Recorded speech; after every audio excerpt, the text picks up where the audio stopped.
네, 제가 7월 21일부터 22일까지 그 명성수양관에 집회가 있습니다. 그래서 제가 그곳에 가서 숙소에서 라이브를 할까 했는데 아무래도 이제 그 숙소가 외부에 있고 그래서 아마 어떤 환경일지 확신이 서지 않아서 그럴 바엔 그냥 이렇게 확실히 녹화해서 가는 게 좋겠다 싶어서 이렇게 22일 피우다를 녹화로 여러분과 함께 하게 되는 점 양해 부탁드리겠습니다. 특별히 여러분 이거 할 시간에 이제 둘째 날 집회를 제가 하게 될 텐데 부족한 종을 위해서도 여러분 함께 기도해 주시길 부탁드리겠습니다.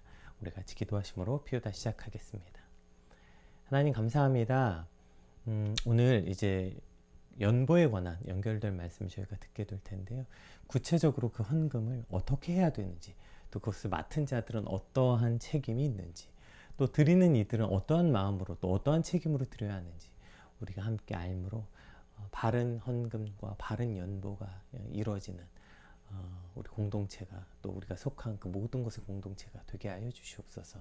감사합니다. 예수님 이름으로 기도드립니다. 아멘. 오늘 저희가 함께 살펴볼 말씀은 고린도 후서 8장 16절에서 24절까지 말씀입니다. 고린도 후서 8장 16절에서 24절 함께 읽겠습니다. 너희를 위하여 같은 간절함을 디도의 마음에도 주시는 하나님께 감사하노니 그가 권함을 받고 더욱 간절함으로 자원하여 너희에게 나아갔고 또 그와 함께 그 형제를 보내었으니 이 사람은 복음으로써 모든 교회에서 칭찬을 받는 자요. 이뿐 아니라 그는 동일한 주의 영광과 우리의 원을 나타내기 위하여 여러 교회의 택함을 받아 우리가 맡은 은혜의 일로 우리와 동행하는 자라.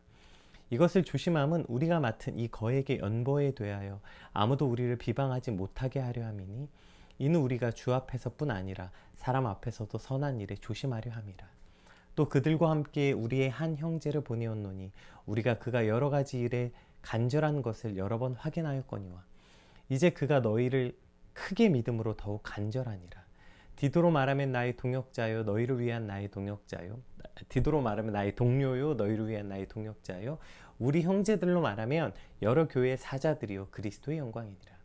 그러므로 너희는 여러 교회 앞에서 너희의 사랑과 너희에 대한 우리의 자랑의 증거를 그들에게 보이라.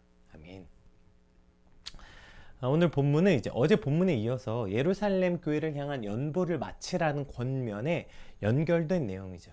그래서 오늘 본문은 구체적인 방식에 관해서 이제 이야기를 하는데요. 이 구제헌금을 디도를 대표로 한 대표자들, 그러니까 이것을 연보위원회라고 할까요?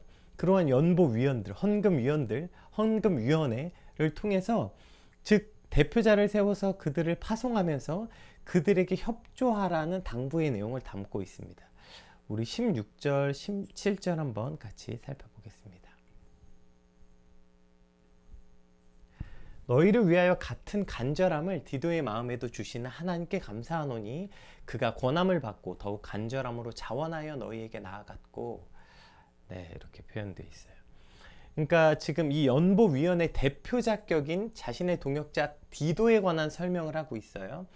사실 아래 디도 말고 다른 대표자들의 소개를 보면 뭐 그들은 칭찬받는 자들이었고 여러 교회의 신임을 받는 자들이었고 또 우리가 그들을 여러 번 같이 하면서 시험해 봤는데 그것을 통과한 사람들이었다. 이런 식으로 그 사람이 얼마나 신뢰할 만한 사람인지 어떠한 이력에 관한 설명을 하고 있는가에 대한 반면으로 그 이 연보위원회의 대표격인 대표를 맡고 있는 디도에 관한 설명은 굉장히 심플합니다. 자신과 같은 간절함을 가진 사람이다. 이렇게 소개하고 있어요. 그러니까 사도 바울과 같은 간절함을 가진 사람이라는 거예요. 그러면 사도 바울이 가지고 있는 이 간절함이 무엇이었어요? 고린도전서 4장에 보면 이렇게 되어 있습니다. 내가 너희를 부끄럽게 하려고 이것을 쓰는 것이 아니라 오직 너희를 내 사랑하는 자녀와 같이 권하려는 것이라. 15절에 그리스도 안에서 1만 스승이 있으되 아버지는 많지 아니하니 그리스도 예수 안에서 내가 복음으로써 너희를 낳았음이라. 네, 이렇게 말하고 있어요.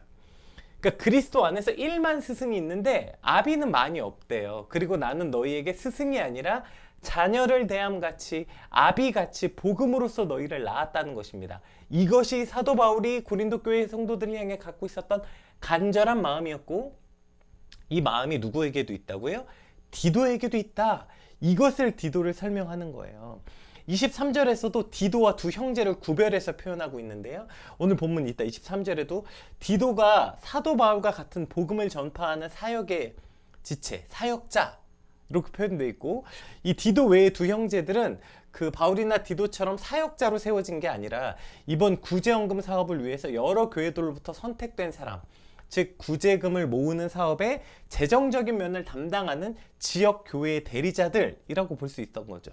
따라서 사역자로서, 사도로서 디도를 소개할 때 그가 얼마나 신뢰받을 사람인가, 어디 출신인가, 얼마나 많은 사람들에게 인정받았는가가 아니라 고린도 교회 성도들을 향한 아비와 같은 사랑을 가지고 있는 자, 그러니까 사도 바울 본인과 같은 간절함을 가진 자다로 디도를 소개하고 있는 것이죠.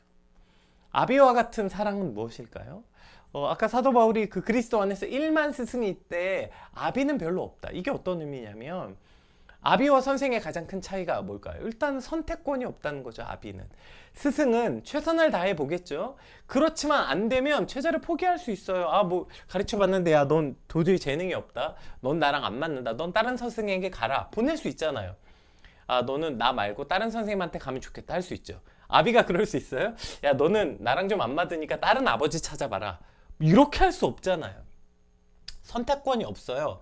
그러니까 스승은 포기할 수 있고 다른 사람에게 보낼 수 있고 손들고 포기하면 그만이지만 아비는 포기할 수 없다고요. 세상 모든 사람들이 등지고 떠나도 아비는 포기할 수 없는 거예요. 자기가 최종 책임자예요.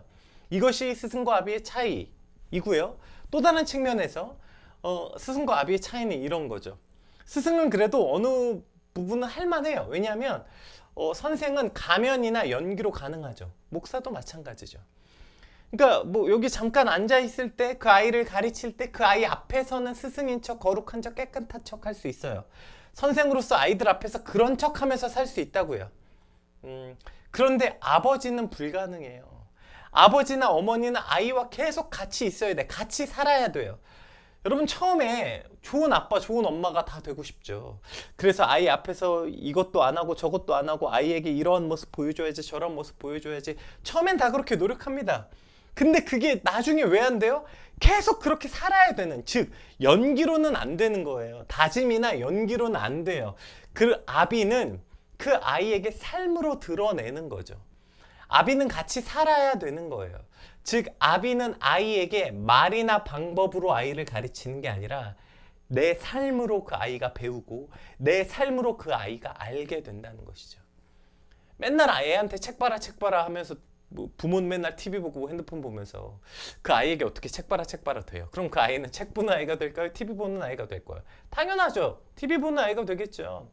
뭐 아무리 야 그래도 아빠는 네 나이 때는 책 봤어 뭐 이런 말 한다고 그게 그 아이가 그랬구나 나도 책 봐야지 뭐 이런 아이가 됩니까? 아니요. 아이는 아비의 삶으로 가르치는 거지 말로 가르치는 게 아니에요. 부모의 삶 그 자체가 자녀의 본이 되고 자녀의 그 교육 방침이 된다는 것이죠. 스승을 말하는 자라고 표현한다면 아비는 살아내야 하는 자인 것입니다. 제가 그 후배 사역자들에게, 후배 목회자들에게 이런 얘기 종종 해요. 설교가 제일 쉬워, 목회자로서. 제가 이런 표현 종종 하거든요.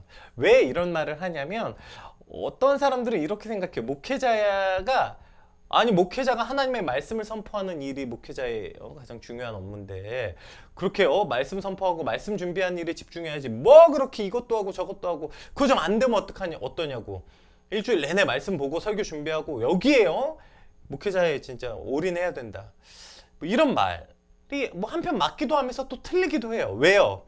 사역자는 아비라고요. 말로 가르치는 사람이 아니라고요. 그런 면에서 설교가 목회자가 하는 일 중에 제일 쉬운 일이에요. 왜요? 어려운 건 설교가 아니라 설교한 대로 살아내야 되는 것. 이것이 훨씬 더 어려운 일이기 때문에 제가 이러한 의미로서 설교가 제일 쉽다 이렇게 말하는 거예요. 뭐에 비해서? 설교한 대로 살아내서 내 삶으로 성도를 가르쳐야 하는 그 일이 어려운 것이죠. 그래서 아비는 말하는 자가 아니라 살아내는 자라는 거예요. 그런 면에서 디도에겐 어떠한 수식어도 필요 없는 거예요. 야, 내가 디도를 보냈는데 디도 어떤 사람이냐면 디도는 미국에서 목회했고 거기서 목회학 박사 받았고 그가 수천 명 수만 명 모이는 교회 목회자였고 그가 가가지고 얼마나 마음 부흥을 일으켰고 뭐 지금 이러한 수식이 필요 없는 거예요. 왜요? 디도는 사역자, 디도는 아비와 같은 이니까요. 그래서 디도를 설명하는 가장 최고의 수식어가 뭐예요? 그는 나와 같은 간절함, 나와 같은 너희를 사랑하는, 너희를 아비와 같은 마음으로 사랑하는 사역자다. 이것이 디도의 유일한 수식어라는 거죠. 생각해 보세요. 얼마나 긴 거리를 여행해야 됩니까? 디도가 바울의 눈물의 편지를 가지고 고린도 교회에 갔다가 다시 온 거예요. 그런 디도에게 다시 바울이 보내는 거예요. 고린도 교회로 다시 가라. 그때 디도가 2절에서 뭐라 그래요? 자원함으로, 그가 더욱더 간절한 마음으로 자원함으로 너희에게 갔대요. 여러분 이 당시에 여행이라는 길이 얼마나 고되고 어려운 길이었습니까? 사도 바울도 그래서 몇 번이나 파선을 당해서 죽을 뻔하기도 하고 얼마나 고된 길이에요. 그러나 아비와 같은 마음으로 디도는 기쁨으로 자원하는 마음으로 가는 거예요. 자기에게 맡겨주신 이 영혼들을 위해서 기쁨으로 가는 거죠. 사실 우리의 삶에서도 가장 얻길 원하는 타이틀 이거면 충분한 거 아닙니까? 그는 나와 같은 간절함을 가진 자다. 그는 성도를 사랑하는 아비와 같은 마음으로 사랑하는 자다. 이거면 충분하죠. 그리고 사실 이것이 어떠한 타이틀보다 가장 얻기 어려운 타이틀 아닙니까? 여러분 어떤 타이틀 얻길 원하세요? 스승이 아니라 아비와 같은 목회자, 아비와 같은 교사, 아비와 같은 마음으로 섬기는 아내와 남편, 뭐 가족의 일원, 공동체의 일원, 이것이 오늘 우리가 가져야 되는 꿈이어야 한다는 것입니다. 우리는 비단 목회자뿐 아니라 여러 번 설명했지만 우리는 우리가 원하든지 원하지 않든지 반드시 누군가에게 영향력을 행사할 수밖에 없는 사람일 수밖에 없어요. 내가 그리스도인인 게 밝혀지게 된다면 오늘 우리가 만나는 모든 사람에게 우리는 영향력이 되는 사람일 수밖에 없어요. 그때 우리가 어떠한 사람, 어떠한 영향력을 가진 사람이 되어야 하는지 오늘 디도를 수식하는 이 말을 통해서 알 수 있게 되는 것입니다. 오늘 어떠한 타이틀, 뭐 대단해 보이는 타이틀을 원하는 자가 아니라 그냥 저거면 충분한 것 같아요. 사도 바울과 같은 간절함을 가진 디도, 사도 바울과 같은 간절함, 그러니까 사도 바울과 같이 맡겨주신 영혼을 온 힘을 다해서 사랑하고 삶으로 그들과 함께 살아내는 그러한 사역자, 그러한 그리스도인이 저와 여러분이 되시길 주님으로 축복합니다. 자, 그리고 이제 18절에서 22절에는 이제 두 명의 또 다른 그 대표자, 그러니까 디도와 함께 두 명의 그 연보위원을 보내는데요. 우리 18절에서 22절 한번 같이 읽어볼게요. 또 그와 함께 그의 형제를 보내었으니 이 사람은 복음으로서 모든 교회에서 칭찬을 받는 자요. 이뿐 아니라 그는 동일한 주의 영광과 우리의 원을 나타내기 위하여 여러 교회의 택함을 받아 우리가 맡은 은혜의 일로 우리와 동행하는 자라.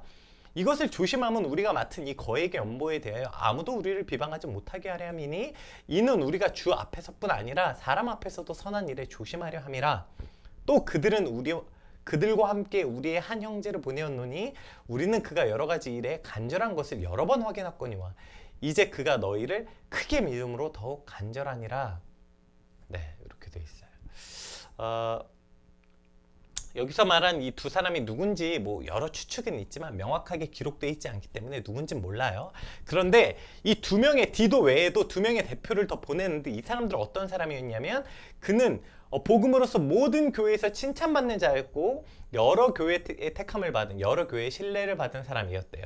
이게 한 사람이었고 또 다른 한 사람 22절에는 여러 가지 일에 대해서 우리가 직접 테스트해 본 결과, 즉 우리가 함께 겪어보고 함께 일해봤는데 모든 일에 열심을 내고 신뢰할 만한 사람이었다. 이 두 사람을 같이 보낸다는 거예요. 왜 같이 보내요? 디도만 보내는 게 아니라 왜 이 두 사람을 보냈냐면 20절, 21절에 나왔는데요. 특별히 20절, 21절은 우리 세 번역으로 한번 읽어볼게요. 20절, 21절. 네, 읽어볼게요. 우리가 맡아서 봉사하고 있는 이 많은 헌금을 두고 아무도 우리를 비난하지 못하게 하려고 우리는 조심합니다. 우리는 주님 앞에서뿐 아니라 사람들 앞에서도 좋은 일을 바르게 하려고 합니다. 네, 이렇게 표현되어 있어요. 그러니까 왜 지금 이 두 사람을 보내는 거냐면 이 거액연금에 대해서 아무도 비난하지 못하게 하려고 조심하려고 하는데, 이것은 주님 앞에서뿐 아니라 사람들 앞에서도 바르게 하려고 한다는 거예요. 우리는 특별히 28절에서 24절을 통해서 지금 우리의 헌금에 대해서도 교회는 어떠한 책임을 가졌고 성도는 또 어떠한 책임을 가졌는지 한번 살펴볼 수 있게 되는 것 같아요. 우리는 이 헌금에 대해서 사실 너무 쉽게 조금 이렇게 여기는 경향이 있어요. 아, 하나님께 드린 헌금인데 그게 왜 관심을 가져? 여러분이 왜 그걸 그렇게 관심 가져? 그러니까 사실 이렇게 조금 안일한 태도로 교회와 목사가 강단에서 말하게 돼요. 아, 여러분 그거 하나님께 드린 건데 여러분이 그 헌금이 어떻게 쓰여지는지 뭘 그렇게 따지고 듭니까? 이러한 식으로 너무 안일한 태도로 말하는 것을 종종 듣습니다. 물론 하나님께 한 것이지만 오늘 사도 바울은 뭐래요? 그것이 사람 앞에서도 바르게 돼야 된다는 거예요. 그래서 반드시 그것을 기억하고 교회는 그러한 조심과 책임이 있다는 사실을 기억해야 돼요. 그래서 특별히 헌금에 관해서는 더욱더 투명해야 되는 것입니다. 왜냐하면 이것이 인간이 가진 한계요, 연약함을 인정해야 되는 부분이죠. 여러분, 어떤 교회가 어떠한 목사가 헌금을 그렇게 개인의 욕심과 욕망을 위해서 처음부터 쓰려고 했던 사람이 어디 있겠어요? 아마 그런 사람은 없다고, 거의 존재하지 않는다고 봐야 되겠죠. 처음엔 분명히 안 그랬을 거예요. 처음엔 정말 하나님의 목적을 위해서만 온전히 쓰려고 했을 거예요. 문제는 그것이 자꾸 이렇게 감춰져 있고 그것이 투명해지지 않게 되면 그 안에서 왜곡이 일어나는 거예요. 심지어 본인도 모르는 사이에 자신이 그렇게 왜곡돼 버렸어요. 그래서 가끔 깜짝 놀랄 때가 있는 거죠. 그 헌금에 대해서 강요하고 강조하신 분들, 그런 분들의 논리를 보면 이러한 논리가 있어요. 아니, 그거 여러분 헌금하세요, 헌금하셔야 돼요, 이렇게 강조할 때 왜 그렇게 저렇게 당당하게 말하나 생각해보면 그거 나 주는 거 아니잖아. 그거 목사 주는 거 아니잖아. 그거 하나님께 드리는 건데 그거 내가 쓰려고 하는 거 아니고 교회를 위해서 쓰는 거잖아. 나 달라는 거 아닌데. 근데 왜 그걸 당당하게 말하지 못할 이유가 어디 있어? 이러한 확신을 가지고 말하는 목사님들을 종종 봐요. 근데 여러분, 그거 정말 하나님을 위한 거예요? 정말 오늘 고린도 교회 연보처럼 정말 가난하고 어렵고 힘든 하나님이 원하는 사람들에게 쓰여지는 헌금 맞습니까? 아니면 더 그럴싸한 교회를 짓고 더 사람들에게 인정받을 만한 어떠한 지위를 확보하기 위해서 쓰고 자신의, 즉 어떤 교회의 이름을 높이고 목사의 이름을 높이기 위해서 쓰여지는 거 아니에요? 그런데 그것을 그렇게 쓰고 있으면서도 본인이 이미 왜곡된 줄 몰라서 이거 하나님 위해서 쓴다는 거예요. 더 화려한 교회 짓고 더 그럴싸한 교회 짓는데 지금 그 헌금 다 쓰고 있으면서 하나님을 위해 쓰고 있다, 이렇게 착각하는 거 아니냐고요. 이것이 왜곡이라고요. 따라서 이 헌금에 관해서는 과하다 싶을 만큼 늘 조심하고 하나님 앞에서는 물론이거니와 사람 앞에서도 선하고 정직하고 투명하게 써야 되는 것, 이것이 바로 교회와 목회자가 가져야 되는 책임이라는 사실을 반드시 기억해야 됩니다. 저희가 피켈러브 사역하면서 사실 처음에는 후원금 자체가 거의 없었기 때문에 이걸 한 달에 제 기억으로 한 20만 원, 30만 원 후원금 됐나? 그것도 안 됐던 적도 있는 것 같아요. 그런데 저희가 센터 생기고 어느 순간 후원금이 조금씩 늘어나요. 지금 제가 정확하게 모르겠는데 한 달에 얼마 정도 들어올까요? 여러분, 저희가 보내는, 혹시 저희 후원 편지 받으시면 후원 편지 뒤에 이제 재정 첨부가 늘 붙어 있거든요. 저희가 이거 한다고 했을 때 사실 이제 제가 신대원 다닐 때였는데 교수님들이나 몇몇 분들이 하지 말라 그랬어요. 하지 말라고. 왜 긁어 부스럼 만드냐. 그거 그렇게 공개하면 사람들이 그거 보고 이렇게 썼네 저렇게 썼네 이러쿵저러쿵 말 많을 텐데 그거 왜 공개하냐. 네, 저한테 이제 그랬어요. 근데 제 안에는 이러한 마음들이 있었던 것 같아요. 이걸 공개하지 않음으로 인해서 투명하지 않은 것이 오히려 더 큰 문제를 많이 일으킨다는 확신이 있었어요. 물론 이것이 하나님이 주신 마음이었고 그것을 통해서 이것을 사실 그 조금일 때부터 공개했던 것 같아요. 지금처럼 이렇게 후원금이 많아지기 전에부터. 그러니까 지금은 아주 자연스러워요. 이것을 그냥 다 공개하고 하는 게 아주 자연스럽다고. 요즘에 이런 교회가 꽤 많이 있어요. 매달 주보에 한 달씩 교회 그 수입과 지출에 관해서 아주 상세하게 기록해 놓는 교회.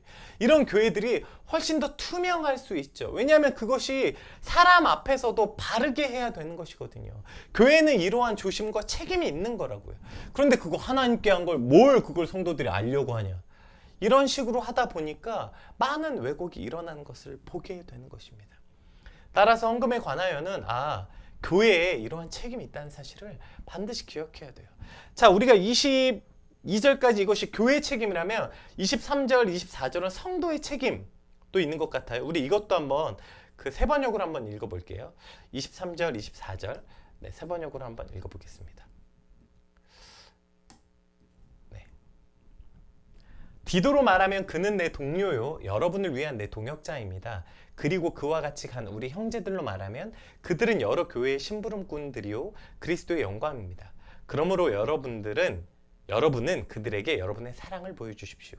그리하면 그들을 파송한 교회들이 그것을 보고서 우리가 그들에게 여러분을 자랑한 것이 참된 것이었음을 확인할 것입니다. 아멘. 네, 이렇게 8장은 끝이 납니다. 그러니까 디도는 내 동료고 여러분을 위한 사역자고 다른 그 두 명의 대표자들 역시 교회의 심부름꾼이고 그들이 그리스도의 영광이래요. 그러니 그들이 나의 동역자고 하나님의 사역자니 여러분은 그들을 신뢰하고 믿어달라는 것입니다. 이것이 성도가 가져야 하는 책임인 것이죠. 때로는 우리가 드려진 헌금이 내가 원하는 방향으로 쓰여지지 않을 수도 있겠고 혹은 내가 이해되지 않는 곳에 사용될지도 모르겠어요.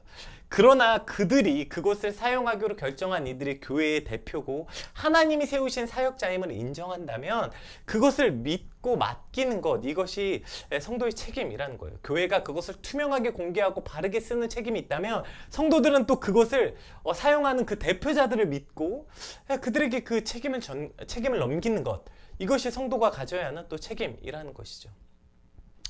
요즘 종종 이제 그런 사람들 보게 돼요. 내가 교회를 못 믿겠다. 우리 목사님 못 믿겠다. 그래서 헌금을 교회 안 하고 내가 알아서 이곳저곳에 필요한 것을 보내시는 분들이 꽤 있는 것 같아요. 물론 뭐 가능할 수도 있겠죠. 근데 그렇게 해보면 여러분 그거 되게 힘듭니다. 왜냐하면 그곳이 어떻게 사용돼야 되는지, 온전한 곳에 사용되는지 그것이 결국 내 책임이 되고요. 결국 내 이름으로 보내게 되잖아요. 그럼 결국에 아무래도 내 개인의 이름이 드러나고 하나님의 영광이 드러나지 않을 소지가 아무리 작더라도 그러할 소지가 있게 되는 거죠. 그렇기 때문에 이런 부분이 좀 어려운 부분들이 있어요. 그래서 제가 사역하면서 어떤 청년들이 와서 목사님 교회가 이렇게 교회 헌금 쓰는 거 저 이해하지 못해요. 저 그래서 헌금 안 하고 싶어요. 이런 말하는 이제 지체들을 종종 봐요. 그럼 이제 제가 한 사람의 목회자로서 사과합니다. 미안하다. 교회가 여러분에게 신뢰를 주지 못해서 미안하다. 그러나 잊지 말아야 될 것은 우리가 드린 이 헌금은 하나님께 드린 거다. 그러면 하나님이 그 대표자를 통해서 사용할 거 아니냐. 그 헌금의 사용처를 결정하는 그 대표자들. 그럼 책임도 거기다 물으실 거예요. 그러면 만약에 그것이 잘못 사용되고 있고 그것이 온전히 못하게 사용되고 있다면 그 헌금을 사용한 그 사용자를 결정한, 헌금 사용을 결정한 그 대표자들에게 하나님 책임을 물으실 거예요. 그러니까 우리는 그냥 교회를 믿고 더 나아가서 그것을 하나님께 드린 것이니까 하나님을 믿음으로 하나님께서 세워주신 그 대표자들을 믿는 것, 이것이 성도가 가져야 되는 책임인 것입니다. 만약에 그것이 잘못 사용된다면 하나님께서 그 잘못 사용한 이들을 벌하시고 하나님이 그들을 심판하시겠죠. 따라서 우리는 이 모든 것이 하나님께 드리는 것임을 기억하고, 그것을 물론 내 개인적으로 할 수도 있겠지만 그 여간 어려운 일 아닙니다. 그렇기 때문에, 그리고 또 사실 내가 그 하나님의 교회의 대표로 세워준 그 사람보다 더 나은 곳에 쓸 수 있다는 확신도 없잖아요. 그렇기 때문에 그것을 교회에 드리고 공동체에 드리고, 그러면 그 교회를 통해서 하나님의 뜻이 온전히 이루어지길 믿어주는 것, 신뢰하는 것, 이것이 성도가 가져야 되는 책임인 것입니다. 오늘 고린도서 8장 16절에서 24절을 통하여서 그 연보가 어떻게 하나님 앞에서 바르게 사용되어져야 되는지, 또 사역자의 타이틀이 무엇인지에 대해서 우리가 한번 살펴보았습니다. 우리 오늘 받은 말씀 놓고 함께 기도할 때, 하나님, 우리가 어떠한 그 헛된 욕망들 쫓아 살아가는 거 아니라 정말 맡겨주신 성도를 사랑하는 사역자로 살게 하시고, 또 우리가 속한 교회 공동체가 우리가 속한 공동체들이 정말 투명하고 늘 조심한 마음으로 하나님께 받으신 헌금을 사용하는 교회가 되게 하시고, 또 성도들은 세워주신 사역자들, 하나님의 종들을 믿고 또 하나님을 신뢰함으로 그렇게 기쁨으로 드려지는 우리의 성도, 그렇게 건강하고 아름다운 헌금이 되게 해달라고, 우리 공동체들 위해서 또 우리 사역자들 위해서 우리 한번 같이 기도하겠습니다. 기도합시다.